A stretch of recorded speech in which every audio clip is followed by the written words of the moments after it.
আসসালামু আলাইকুম প্রিয় ভিউয়ার্স।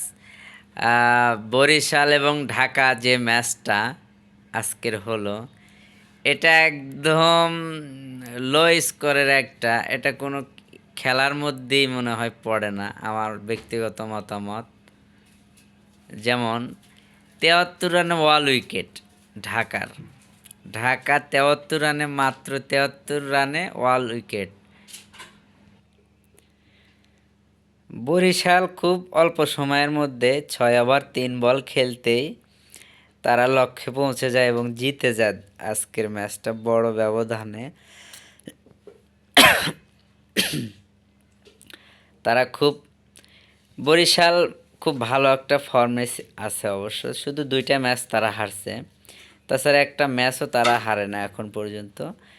২টা ম্যাচ হারছেন শুধু রংপুরের সাথেই সম্ভবত, তাছাড়া হ্যাঁ রংপুরের সাথেই তারা হারছে, তাছাড়া আর হারে না। আর রংপুর হারছে হচ্ছে রাজশাহীর সাথে ২টা ম্যাচ।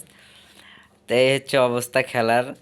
আজকে ঢাকা এইভাবে বাজে একটাভাবে হারবে, মানে খেলবে, এটা কখনো চিন্তাও করা যায়নি। কারণ ভাবছি একটা হাড্ডাহাড্ডি লড়াই হবে মোটামুটি ভালো, কিন্তু সেটা সে পর্যায়ে এখন পর্যন্ত হলো না। তো আশা করা যায় পরবর্তী ম্যাচ দেখার জন্য। সে পর্যন্ত সবাই ভালো থাকবেন, সুস্থ থাকবেন। আসসালামু আলাইকুম।